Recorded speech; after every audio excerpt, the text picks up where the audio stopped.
Hi everyone, and thanks for joining us today for the Peace Talks interview. This is the series where we catch up with the artists and bands that come in to play for us at the Mars Bar in Worcester. And today I'm joined by John Law. This is actually our last show for the summer season. I'm taking a couple of months off, a bit of a break. So John's seeing us out with a fantastic band that we'll be talking about shortly. But thanks for joining us today, John. It's great to see you. Good morning to everyone in Worcester and surrounding area. I'm looking forward to coming on Thursday. It's going to be great. Indeed, yeah. So we normally sort of start these interviews with a little bit of a background of yourself and kind of how you got into music. Quite a young age for yourself, wasn't it, on piano?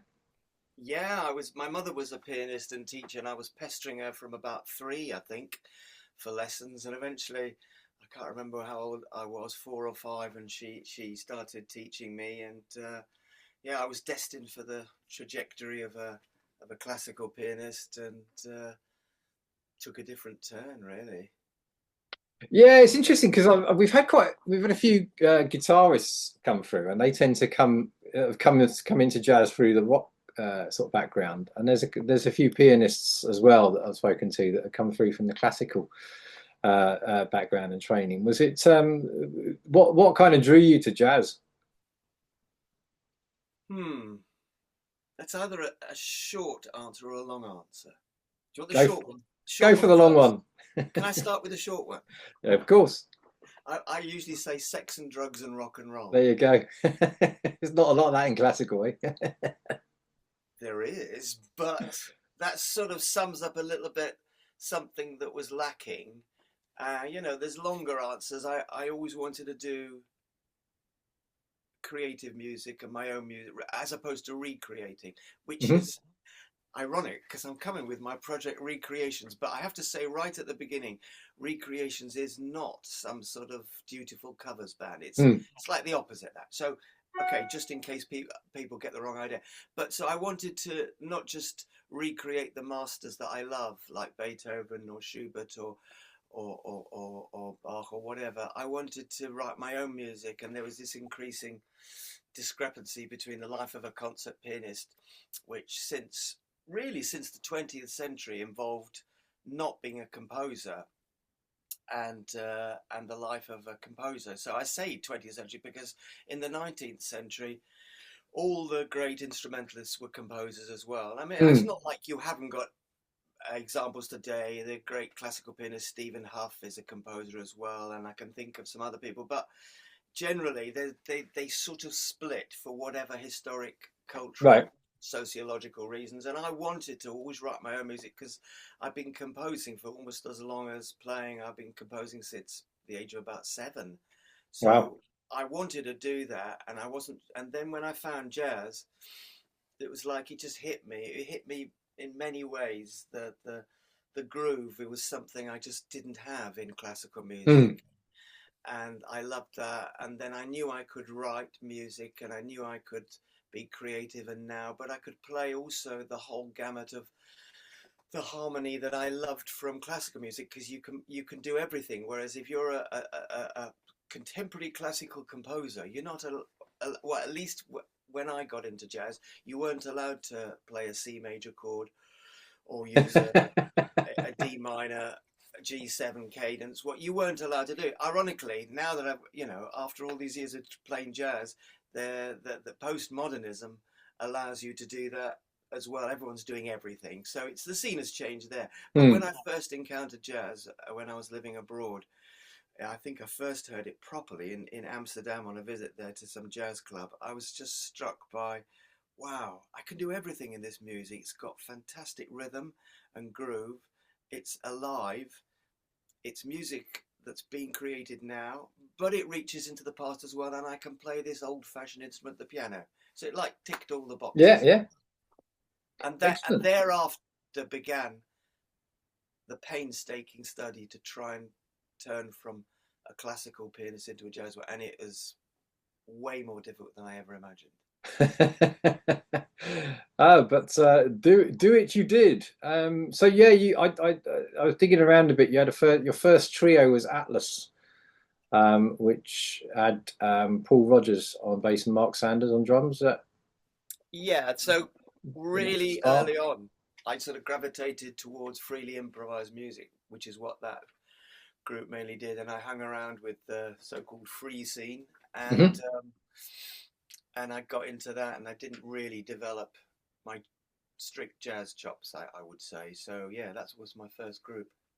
Cool. And interestingly, that's or that sort of trio formed or joined by John Lloyd, became the John Lloyd Quartet around that time as well. Is that Did yeah, yeah. and that's an association that's actually stuck with me.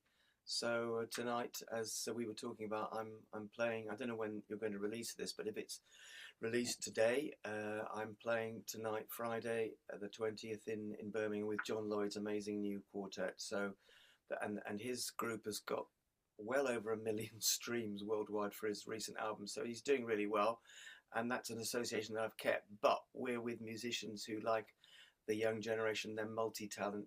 You know, they can do different genres of Yeah. jazz and even classical stuff. So yeah, that's it. It's not so split and compartmentalized as when I first got into jazz, and you were either in this camp or that camp. Now they do everything, mix it all up. Yeah, yeah, yeah, yeah. You must have noticed this yourself.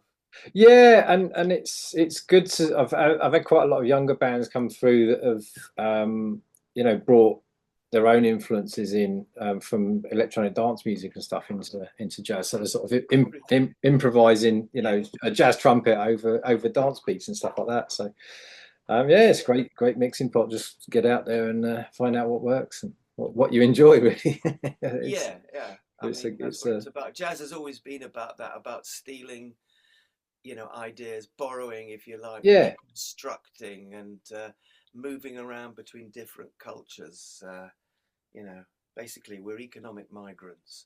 We move around, we play where we can, we steal ideas. It's that's what we do. We move around. Yeah, interesting you talk about it because I was going to bring up the I only noticed actually from you posted on Instagram last week, I think it was, that Lewis Maholo died last week, I think it was, wasn't it? Yeah, A yeah, yeah. drummer, a South African drummer that you worked with. Do you want to share a little bit about what you done with him Yeah, and who he I was? hung out with him, recorded and toured throughout the 90s, and the South African contingent, firstly the group Blue Notes that came over, and then some other South Africans came and worked with them, trumpeter like Claude Depper and other people.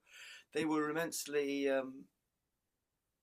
creative and had quite a galvanizing effect on the London and UK scene because they brought something totally different, something quite disruptive often, Mm. and full of energy and full of somehow warmth and almost gospel beauty. So yeah, I worked with Lewis quite a lot, and he was important for that time for the way I developed. Yeah. Cool. And you got quite a lot of albums, I see, that you recorded under your own name, and also obviously credited on lots of others. Any highlights there that you? Because I think they're probably spanning over 40 years of. That's Yeah, probably banging out an album a year, isn't it? For on yeah, average, not looking quite at. that long. I think maybe my first one was about 1990. So 35 years of recording. You know, Dave, the one I always like is the last one I've done. I'm sorry, Yeah. I'm that superficial. I like the last thing that I've just done. So my last projects were this were association with John Lloyd. We've got a really beautiful duo album called Mm. Results, which we're touring and promoting in this country and abroad. There's his quartet album Earth Songs, and we're again touring that in this country and abroad. And lastly, still, though thinking beyond it, I am still working with recreations, and we got the album Many Moons, which will be plugging voraciously to Have you your. have you And got have you got hard copies to bring along on? We have. Excellent. I need to get rid of some, and I'm sure CDs or vinyl or both? CDs, Dave. I don't Yeah. do vinyl because Yeah. No, that's I cool. never made a record, and when I started to record, CDs had just come around, and I just hated this whole thing of putting a needle for all those years beforehand onto this disc and watching the needle sometimes move like all across the and with fluff on it. Or I was not in love with. So the recent craze, falling in love again with vinyl, I was never in love in the first place, and Fair enough. I don't want to make one. Well, I've seen a few pieces recently that suggest that CDs are going to start making a comeback as well as a. What, for nostalgia, isn't that would be really funny? But having said that, I must say I'm not a hi-fi buff in any way. My hi-fi equipment is rubbish. But if I do listen carefully, I think I do detect that vinyl people might be right. The sound might be broader and deeper on vinyl. Ah, there you go. You mentioned you hadn't released any vinyl albums because you had a label, didn't you? As Cornucopia, wasn't that as a? That's a musician's self-release. There you go. Okay. It still might. There you go. It's a label. Yes. Cool. I mean, that's a lot of people doing that now, isn't it? More, you know. I once way had to an get American critic interview me for. He wanted to do a big feature on me. It did come out in the end for, what was it, Cadence magazine. you. And he emailed me these questions. It's quite a few years ago, and he said, "John, I see you've got a label Cornucopia. What's your turnover?" I'm not joking. That was his first question. I said, "Hang on a minute. Do you work for Inland Revenue?" It's just a little thing, you know. Yeah. Was that also the name of one of the projects that you had? It was, yeah. Yeah. I did a large group ensemble featuring Andy Shepherd, and I had some members of the London Sinfonietta and other musicians. I think it was I can't remember, 10-piece or 11-piece. 9-piece, 10-piece, 10-piece. I can't Cool. remember. Oh, there was 4 jazz quartet. There was string quartet, 8. Mhm. It was 11. Ah, That was called Cornucopia Ensemble. Yeah, we toured that. And fantastic. So, yeah, so you mentioned the Renaissance duo with John Lloyd. You've also got, I think, no, it's not Renaissance. Naissance. It was Renaissance when we did it with visuals. I don't know. Ah, okay. Did you see that? We used to do live visuals, and we toured that in quite a few cathedrals actually, large Okay. spaces. But that sort of got whittled down without the live visuals, Right. and mainly acoustic piano. I do a little bit of MIDI keyboard, but I've gone back to mainly. Whereas Renaissance was just MIDI keyboard, Okay. sounds all in that area, and saxophone. This is now mainly acoustic piano and saxophone, no visuals, occasional little samples, and we call that Naissance. Ah, okay, cool. Yeah, I've been to a couple of gigs actually with live visuals. And that was actually, yeah, the most recent that was also in a church. So there we go. That's a second gig I've been to in the last year or so in a church. So it's It works for some music, doesn't it?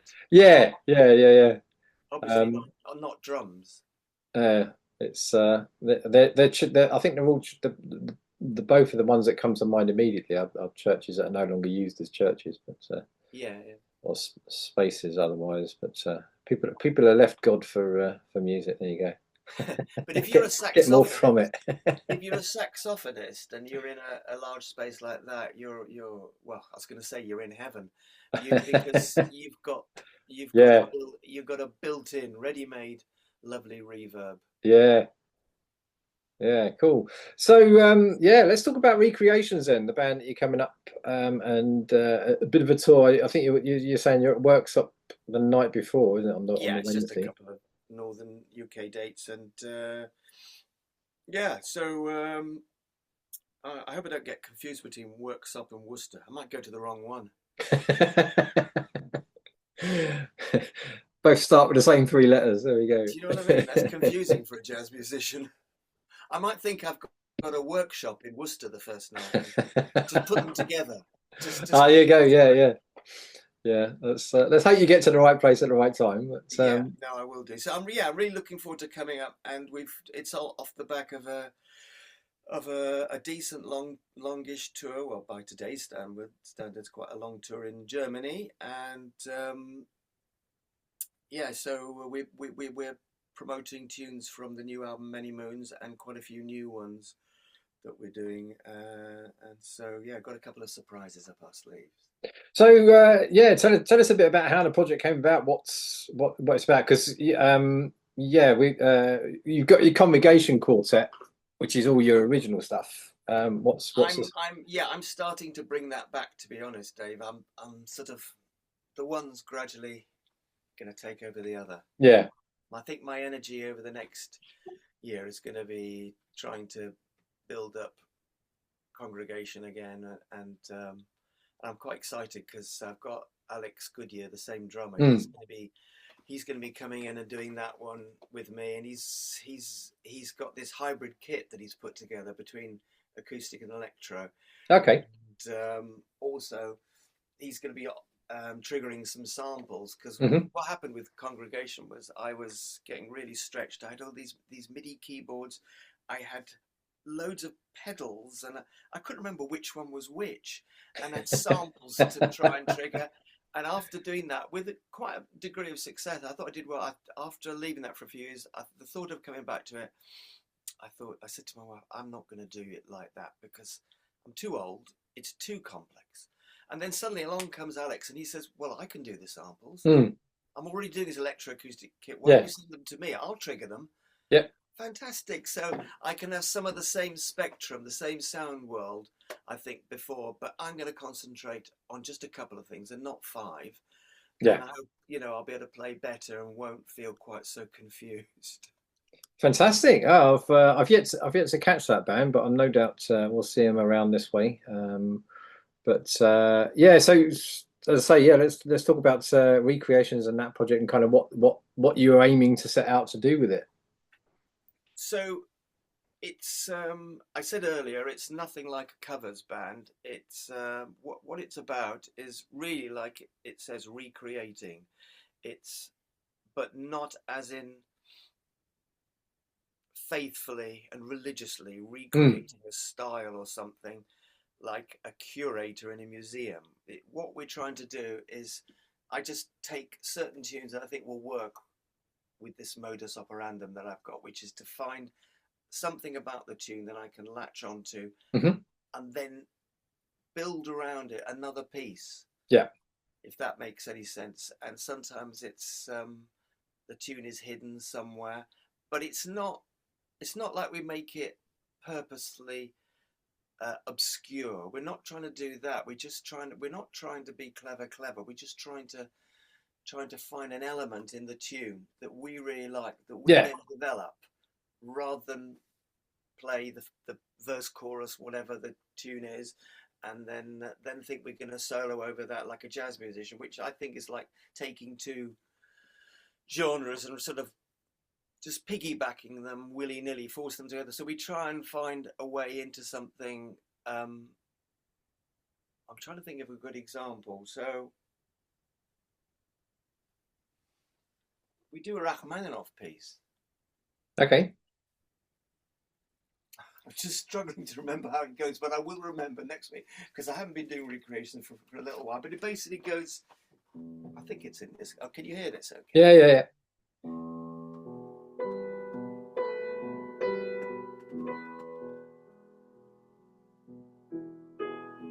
So it starts off in E minor Hmm.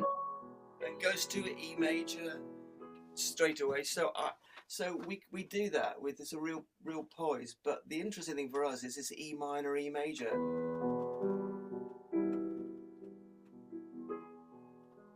Okay, yeah. So we can take that, Hmm. and we're being true to the spirit of the piece. But Yeah, suddenly we've taken a sort of an abstraction from it, yeah, which we can then pursue. So yeah, we're not really playing so much the piece as something behind it yeah, yeah. that we can then develop. It's because it's open by its nature. If I give you two chords, That's Mm. nothing. It's just two chords. Yeah. And I think people really like that. And what they also like is then when we bring back the tune, particularly if it's a tune that, I don't know, like Pink Floyd, that they know anyway, Mm. it's like, oh wow. And they feel that the audience feel part of the experience, even though beforehand we might have played freer than any other free gig has played to them. So Yeah. we can actually be really inventive because some of the material somewhere is deeply known by Yeah. And it's got that audiences. connection. Yeah. Yeah, and Yeah. that's what I tried to do with this all along. Is I had the feeling that jazz musicians were getting so good, and I love them all. I'm not criticizing them. I'm just saying they were getting so good. They were tending to play for themselves and for me because I can hear what's going on. But I looked at audiences and I thought maybe they're being left behind. Why don't we try and be really creative with material that is in some cases banal and they know it so well. Well, it's a familiarity, isn't it? I Do mean, you know what I mean? that's if you look at what gets people out to gigs and venues these days, it's certainly like the Mars Bar. You know, a lot of the stuff on that program is covers bands and tribute acts and stuff because it's people have got that familiar connection with a time in their life usually that they were doing certain things or whatever, and it's getting that feeling again. So Do you know what? Do you know what? I'm gonna be a bit philosophical here. I'm gonna say and a little bit anthropological, is it? It might even be it might even be an age thing. It might even be a gender thing. I'm just thinking of the classic situation of of a man of the husband of a certain age that wants to always dig out for the umpteenth time to watch something like Shawshank Redemption. That's the classic trope we have. right, The wife is going, please, can we watch something new? And the man is happy to do that because he is revisiting something. So I say it might be a gender thing. You know, when I want to sometimes watch films, my wife always wants to watch something new. right, okay, I enjoy revisiting old films. So it might be a man of a certain age wants to, I don't know, the comfort of revisiting what we know.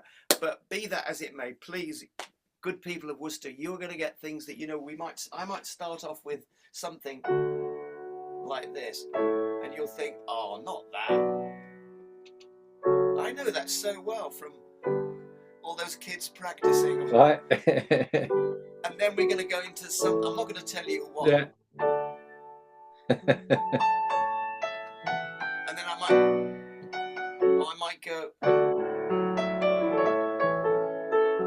Yeah. And then I've shown them actually it's the same chords Yeah, behind exactly. Yeah, 3 or 4 tunes, and then yeah, I'll go to something different, and then we'll open it up. But people will, when we're playing, I look around and I see in the audience, and they go, like yeah. I know what that is, and That they recognition love and it, yeah. and to see joy in people's faces, as well as respect when you do your thing as a jazz Hmm. musician.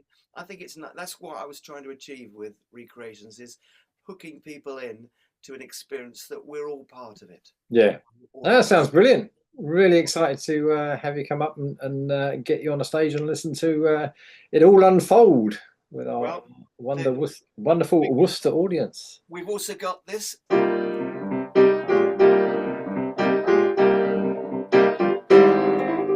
Indeed.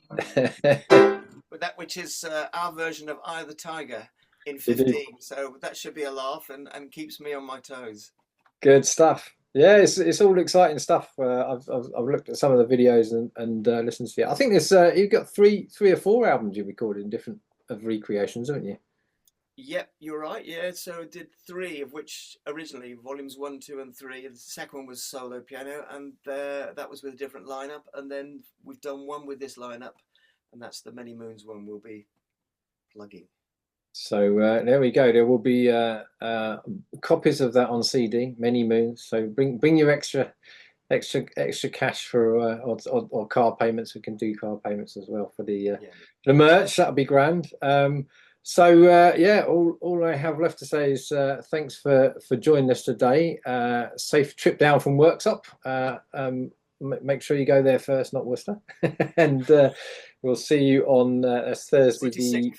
26th. 26th. Yeah. Yes, 26th of We're really looking forward to it. Just remind me, what time do we kick off?